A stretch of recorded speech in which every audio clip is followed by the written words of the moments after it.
¿Alguna vez has sentido que tu peor enemigo no es la competencia ni el público, sino esa voz que vive dentro de tu interior cada vez que cometes un error? En el mundo del alto rendimiento artístico nos han enseñado que ser duros con nosotros mismos es la única forma de alcanzar la perfección. Pero ¿qué pasa cuando esa exigencia se convierte en una prisión que apaga tu creatividad y te deja al borde del agotamiento mental? Soy Miriam Ortega Paz y hoy vamos a hablar sobre el arte de perdonarse. Te voy a mostrar por qué la autocompasión no es un signo de debilidad, sino una herramienta psicológica tan potente que puede salvar tu carrera y recuperar el placer por lo que haces.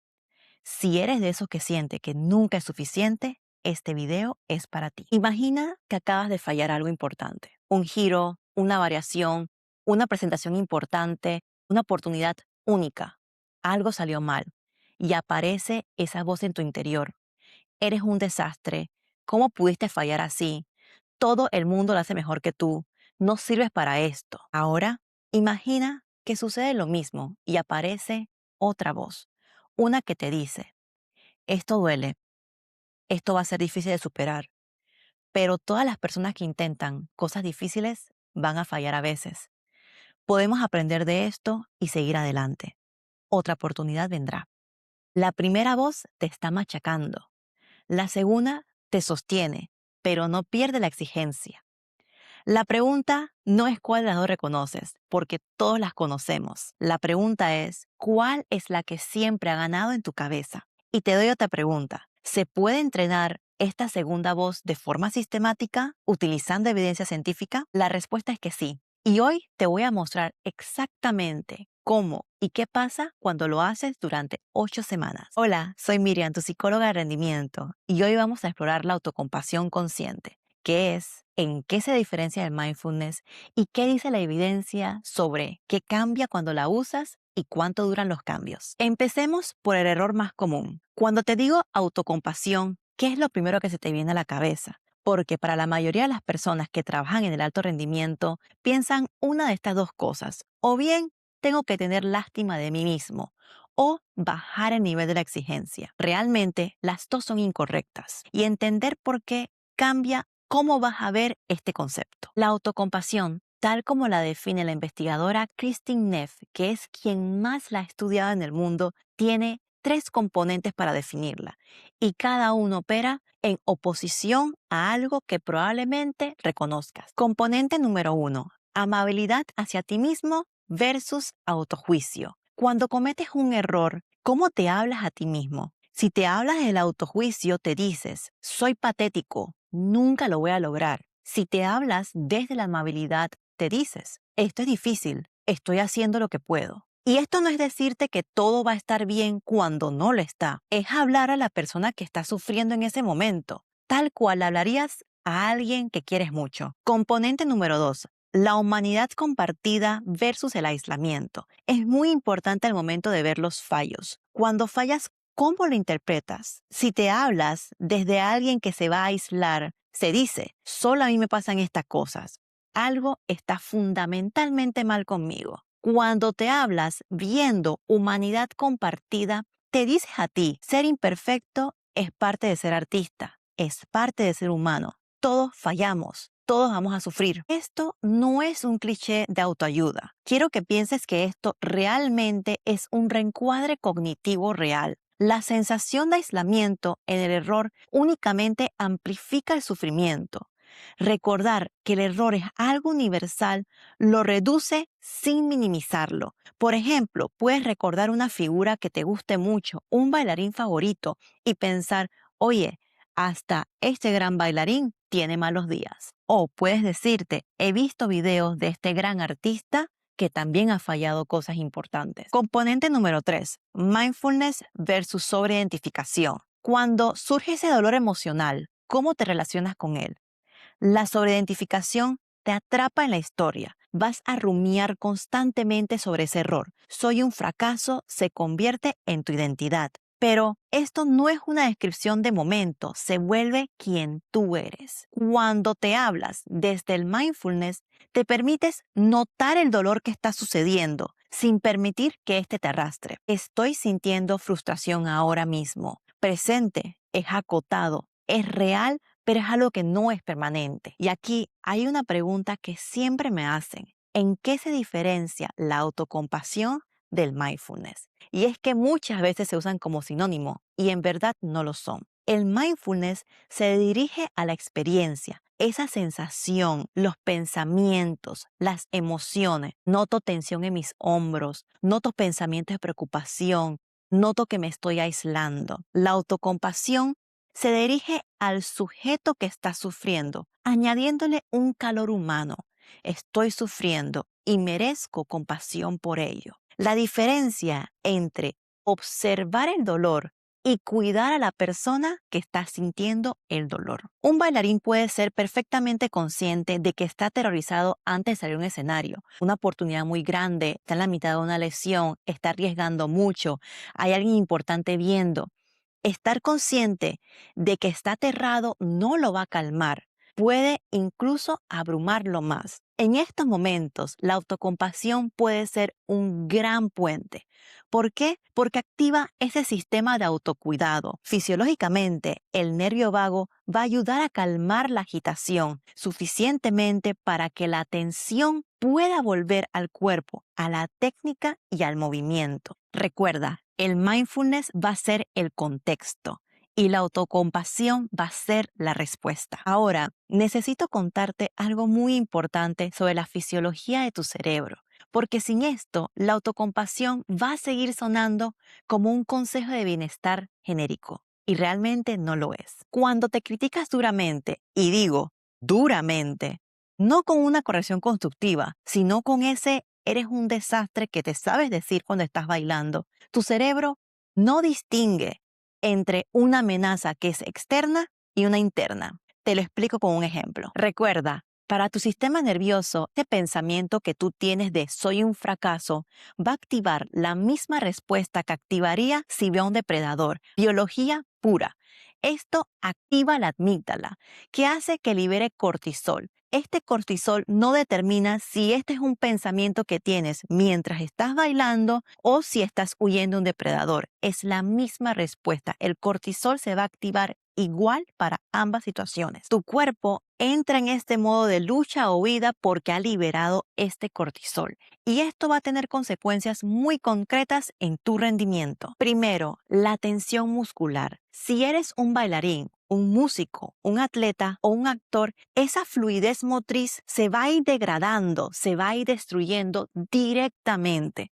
Vas a poder ejecutar el movimiento técnicamente porque puedes mover tu atención hacia el concepto de repetir, pero esa gran parte que involucra la fluidez que has trabajado, ese automatismo, ese flujo simplemente desaparece. Segundo, una visión de túnel cognitiva. Tu atención se va estrechando, la creatividad se bloquea.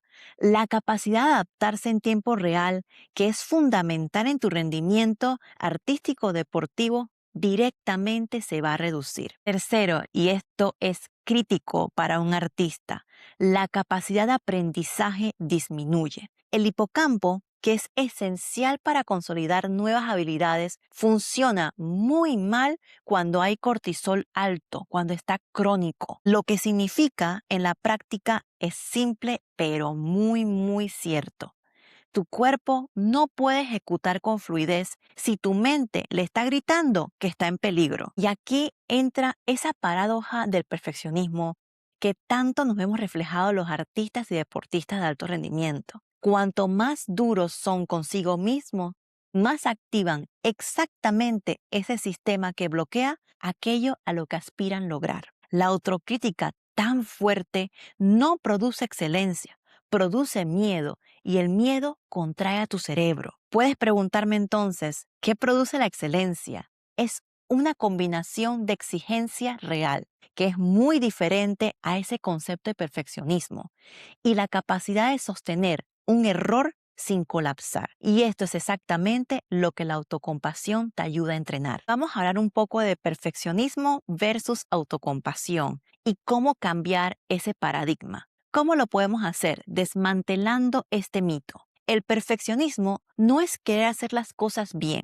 porque querer hacer las cosas bien o mejor es realmente esa búsqueda constructiva y constante de excelencia. El perfeccionismo realmente es miedo que te paraliza al ser juzgado. La diferencia más grande está en el motor. La excelencia te dice, quiero mejorar porque lo que hago me importa y me importa a mí. El perfeccionismo, por el contrario, te dice, tengo que ser perfecto, perfecto, perfecto. O seré juzgado, o seré rechazado, o simplemente no voy a ser nunca suficiente. Puedes ver cómo el perfeccionismo te define por el logro. Si fallas, sientes que el fallo eres tú. No que cometiste un error. Piensas y dices, soy el error. Y de ahí recuperarse es imposible. Porque no se trata de corregir algo que existe, sino de sobrevivir a algo que tú crees que tú eres. Buscando trabajos más específicos sobre la autocompasión y el alto rendimiento, me encontré con la investigación de Ashley Kutcher, que trabajó con cientos de atletas de élite de la NCAA, identificando un patrón muy concreto. Cuando la identidad deportiva está construida exclusivamente sobre tu rendimiento, el error no es información, es una amenaza a la existencia. Y ahí aparecen otro tipo de emociones, como la vergüenza. No la culpa, no algo que te dice he hecho algo más, sino vergüenza de que tú eres algo malo. La vergüenza prospera excelentemente en el aislamiento y bloquea completamente tu capacidad de aprendizaje. ¿Por qué? Porque tu cerebro está con el cortisol ocupado intentando sobrevivir, tal cual lo estuvieran atacando. No está intentando aprender o integrarse. Y aquí es donde la autocompasión no está intentando eliminar la exigencia de tu alto rendimiento. Lo que hace es cambiar la base de tu pensamiento. Ese perfeccionismo te va a estar diciendo, tienes que ser perfecto para ser valioso, pero la autocompasión te está diciendo, eres valioso y por eso mereces ser tratado con cuidado mientras buscas la excelencia. ¿Ves la diferencia? Esto no es bajar el estándar, es cambiar la relación que tienes con el error dentro del proceso de alcanzar ese estándar. Un bailarín que logra perdonarse en un error puede volver a la técnica en segundos. Uno que se destruye internamente va a estar intentando sobrevivir primero a su propio ataque antes que poder aprender y seguir trabajando. Y esto es lo que confirma la ciencia. Las personas que tienen mayor autocompasión no tienen menores estándares, tienen mayor resiliencia ante el fracaso, se recuperan más rápido, intentan mayor cantidad de veces y están más dispuestos a volver a desafiarse en lugar de hundirse en la frustración. Por eso con el tiempo rinden mejor, porque la autocompasión no es el enemigo de la exigencia, es el combustible que hace que la exigencia sea sostenible. Ok, hasta aquí hemos hablado de conceptos muy claros. Vamos a hablar de datos. En el 2013, Kristin Neff y Christopher Gremer, los creadores del programa Mindful Self-Compassion, de aquí en adelante le vamos a decir MSC, publicaron 2 estudios, uno piloto y un ensayo controlado aleatorio. Te cuento los dos porque cada uno va a añadir algo diferente. El estudio piloto tuvo 21 participantes adultos de la comunidad de Boston, 35% mujeres entre una edad promedio de 51 años, y el 81% tenía experiencia con la meditación previa. Antes y después del programa midieron autocompasión, mindfulness, satisfacción vital, felicidad, depresión, ansiedad y estrés. Los resultados, todos los indicadores mejoraron significativamente. Aumentó esa autocompasión, el mindfulness, la satisfacción vital y la felicidad. Además, bajaron en depresión, ansiedad y estrés. Hasta aquí, esto lo esperábamos, pero lo que viene es lo más importante. No es lo que sucede al acabar el programa, pero qué sucede con el tiempo. Midieron a los 6 meses y la autocompasión y el mindfulness se mantuvieron exactamente en los mismos niveles justo que al terminar el programa. No hubo regresión y las habilidades se consolidaron para su día a día. Ahora, ¿qué pasó con el ensayo controlado aleatorizado? Este tiene mayor rigor metodológico, 51 participantes divididos al azar, 24 al programa MSC y 27 a un grupo de lista de espera con grupo control. Los dos grupos eran muy similares, misma edad, mismo género, misma educación, misma experiencia meditativa previa. Eso es importante porque significa que las diferencias en los resultados no se pueden atribuir a características distintas de los grupos. Y bueno, ¿qué sucedió en este estudio? El grupo de MSC mostró mayores aumentos que el grupo control en autocompasión, un gran tamaño del efecto. Para contextualizar un poco, en la psicología un efecto se considera grande a partir de 0.8. En este caso, 1.67 excepcional. Mindfulness tuvo un efecto medio. Compasión hacia los otros, un efecto medio. Satisfacción, un efecto medio. Y mostró mayores descensos de presión con un muy buen efecto, grande, con 0.86. La ansiedad, efecto medio. Y el estrés, un efecto pequeño. Y la evitación emocional, un efecto medio. Hay un dato curioso sobre el grupo control que me parece muy importante compartir. El grupo de lista de espera, ¿te acuerdas? Lo que estaban esperando para hacer el programa después. En ellos también mejoró la autocompasión, el mindfulness y la felicidad durante el tiempo del estudio, a pesar de que no estuvieran haciendo el programa. ¿Por qué? Los investigadores le contactaron y descubrieron que el 50%, a raíz de saber que estaban participando en un estudio, han comenzado a investigar sobre autocompasión por su cuenta y el 77% había intentado practicarlo. Este es súper relevante porque significa que el grupo de control no era totalmente pasivo. Aún así, el grupo que estaba activamente haciendo el programa MSC mejoró significativamente. Ahora, ¿cuándo aparecieron los cambios? Los investigadores midieron la autocompasión en las semanas 0, 3, 6 y a finalizar el programa. Luego hicieron un seguimiento a los 6 y 12 meses. ¿Qué hallazgos tuvieron? La autocompasión subió desde la primera semana. Después de 6 semanas se estabilizó. No hubo cambios significativos al final del programa ni a los 6 meses, ni de los 6 a los 12 meses. Esto es buenísimo porque significa que las habilidades que se aprendieron se consolidaron desde las primeras 6 semanas, no se evaporaron. ¿Esto qué nos dice? Y es lo importante de traer investigación científica cuando hablamos de conceptos como la autocompasión. Nos dice que no estamos hablando de frases motivadoras, estamos hablando de un proceso que demora para consolidarse, pero una vez que se consolida, es real. Imagina lo que puede hacer por tus artistas o por tu equipo. Siguiendo mi investigación sobre psicólogos que trabajaran en la autocompasión, me encontré con los estudios de Amy Baltzler. Es una psicóloga deportiva que dedicó mucho tiempo a investigar una pregunta muy concreta. ¿Cómo se entrena la atención cuando el rendimiento importa de verdad? Su respuesta fue crear un ciclo de meditación consciente. Y lo que me parece brillante de este modelo es que no describe la meditación como algo que funciona porque te relaja. La describe como un entrenamiento, un músculo que ayuda a mejorar tu atención, exactamente igual que cuando entrenas la técnica o una condición física. Vamos a explicar estas 5 etapas. Primera etapa, la elección del foco. Todo empieza con una decisión. ¿A qué le voy a poner la atención? En la meditación puede ser a la respiración, una sensación física, un sonido. En el escenario puede ser la sensación de los pies en el suelo, esa meditación en la clase antes de una presentación, la posición que te pongas a hacer tus ejercicios de calentamiento, cómo te conectas con tu espacio. Este va a ser tu punto de partida y va a ser siempre el mismo.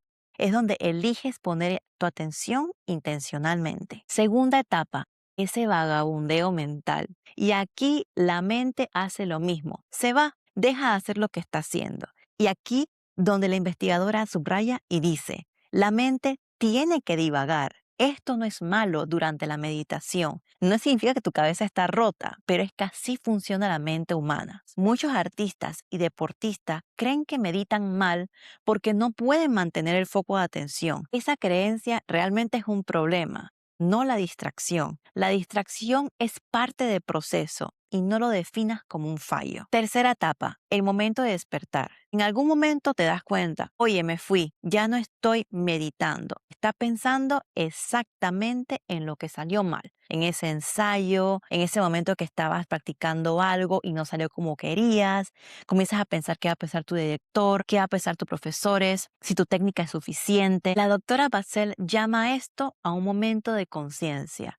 Y este rendimiento tiene un equivalente exacto. Este es el momento en el que el bailarín se da cuenta de que en ese momento que debe estarse relajando, está moviendo sus pensamientos y su atención hacia las dudas, hacia estar abrumado, a ese momento que debe estar concentrado antes de una gran actuación. Y ojo, ese momento que te das cuenta es oro. Porque si no tienes conciencia de que te estás yendo, de que estás rumiando, de que estás abrumado, no hay posibilidad de retorno. Cuarta etapa, y aquí entra esa intervención de autocompasión. Cuando te das cuenta de que te fuiste, lo más habitual es que reacciones automáticamente negativo. No puedo con esto, siempre me pasa lo mismo, no sé meditar. Y si ya estás en el escenario, soy un desastre, todo el mundo se da cuenta, no voy a conseguir mejores roles. Esta reacción no es neutral. Y aquí viene ese sistema de amenaza que describimos. Y desde ahí,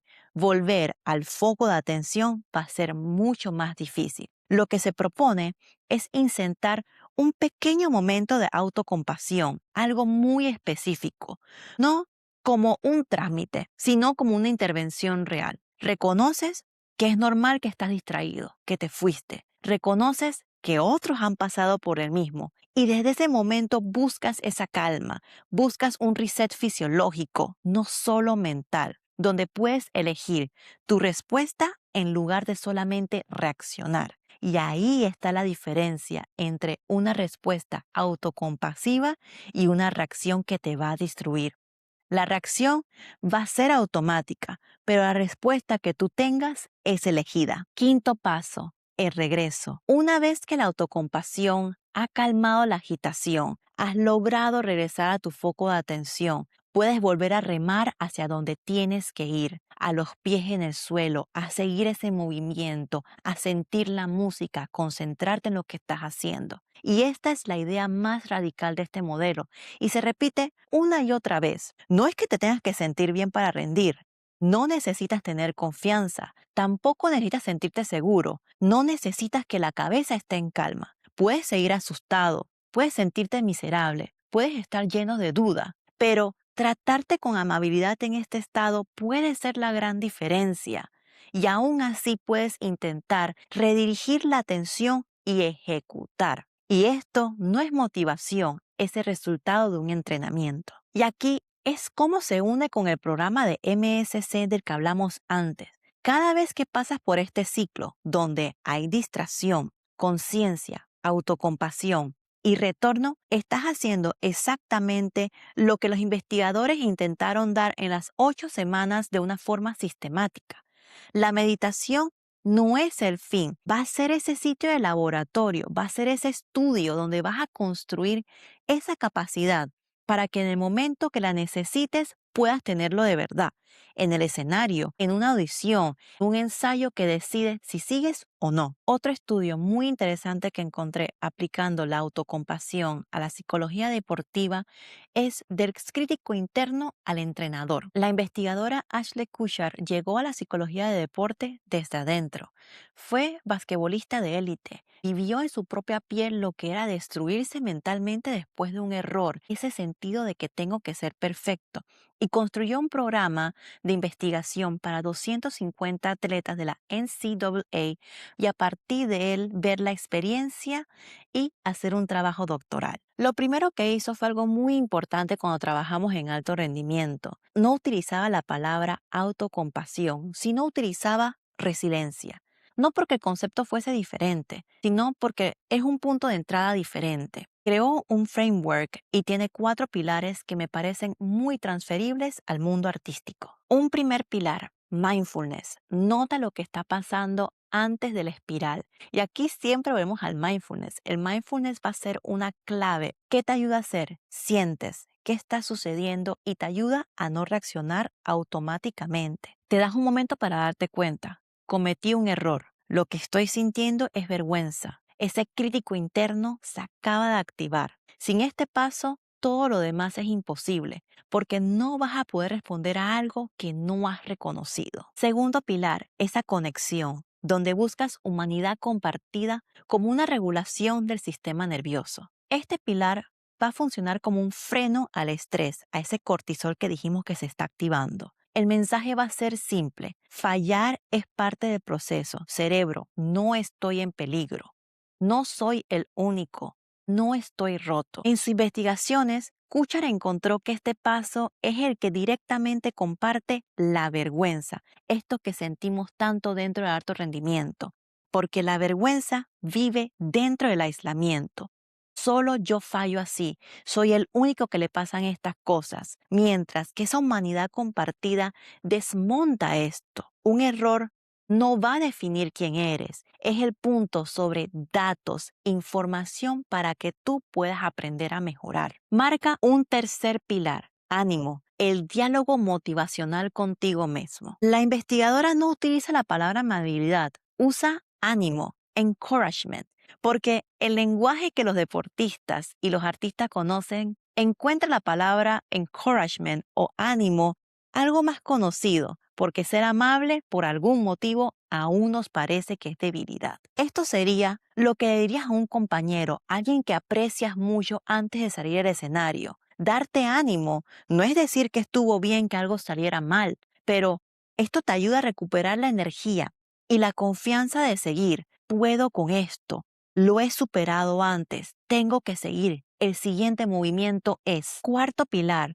la retroalimentación productiva, el ajuste técnico concreto. Este elemento hace que el framework se diferencie de otros modelos de bienestar y lo que hace directamente que sea aplicable al alto rendimiento. Después de identificar cómo te sientes, calmarte, darte ánimo tal cual se lo dieras a una persona que aprecias mucho, tienes que hacerte una pregunta técnica. ¿Qué ajuste concreto voy a hacer en mi siguiente movimiento? No es, tengo que mejorar, tengo que hacer esto mejor. Eso es vago y lo que hace es activar el perfeccionismo y con eso ese cortisol que solamente te mantiene en lucha o huida. Por el contrario, tengo que ajustar. Cual fueras un maestro hablándote a ti mismo, voy a bajar los hombros, voy a activar mi core, voy a mirar al espacio, no voy a mirar al suelo, voy a conversar con mi partner. Una instrucción técnica, específica y accionable. Y este punto le habla directamente a ese crítico interno que tenemos,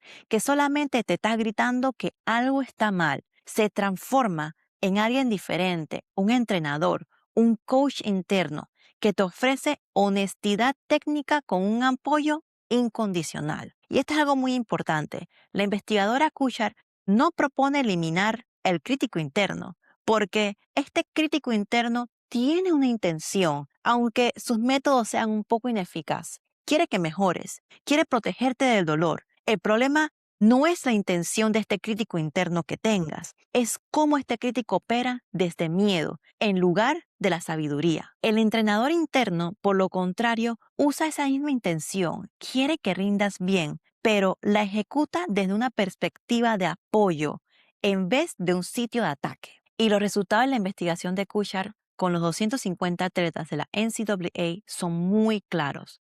Estos mejoraron la percepción de rendimiento, tanto por parte de los atletas como sus entrenadores. Bajaron en depresión, bajaron en ansiedad, bajaron en estrés y bajaron en miedo al fracaso. Pero el hallazgo más interesante que hacemos de todo esto es, los atletas dejaban de sentirse atrapados en el error y lograban recuperarse más rápidos. Y esto los hacía más dispuestos a volver a intentar qué cosas, aquellas cosas que son difíciles, desafiantes, y a no retroceder ante el riesgo. Esto es una definición real de lo que es la resiliencia, algo construido, no que no te afecte, sino que afecte, lo proceses y logras regresar a lo que importa. Ok, hemos visto resultados de 3 diferentes programas y quiero ser honesta sobre los límites de investigación. La honestidad científica es una parte muy importante. Primer límite, la muestra de los estudios de MSC no es diversa.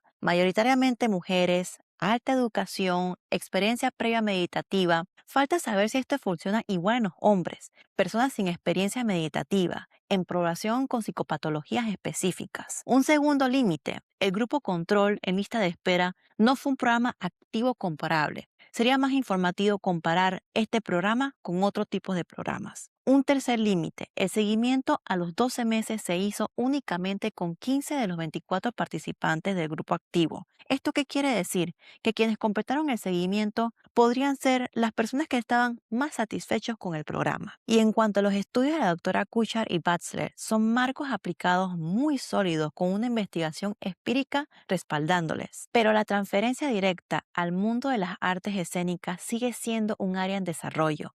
Tenemos que investigar mucho más en la danza, ya que en el deporte hay mucha más investigación hecha en el alto rendimiento. Lo que sí es claro, y esto nos da muy buena esperanza, los mecanismos son exactamente los mismos. ¿Por qué? Piénsalo así, el sistema nervioso de un bailarín es el mismo que tiene un deportista y ante un error funciona igual que de un deportista. La autocrítica activa la amígdala, que es la misma amígdala que tiene un bailarín o la que tiene un atleta. Y este ciclo de conciencia, autocompasión y retorno puede ser aplicable en cualquier contexto de alto rendimiento. La evidencia es sólida para lo que estudia.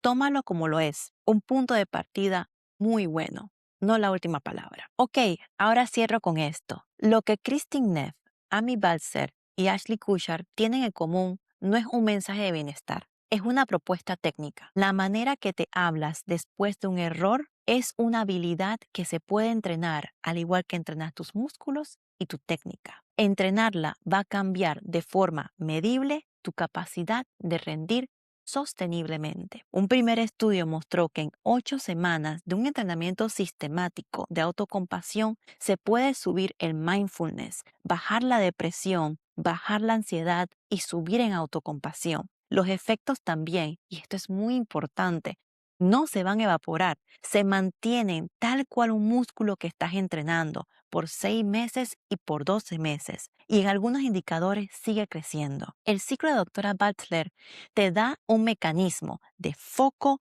distracción, conciencia, autocompasión y retorno. No necesitas sentirte bien para seguir ejecutando, necesitas practicarlo. Y el framework que presenta la doctora Kuchar te da una aplicación directamente a tu escenario. Notar, conectar, animarte, ajustar técnicamente y regresar. La autocompasión no es un lujo, no es un extra para cuando las cosas van bien. Es una habilidad que hace posible que sigas intentando cosas difíciles. Esto es todo lo que hacemos en el alto rendimiento, sin destruirte en el proceso.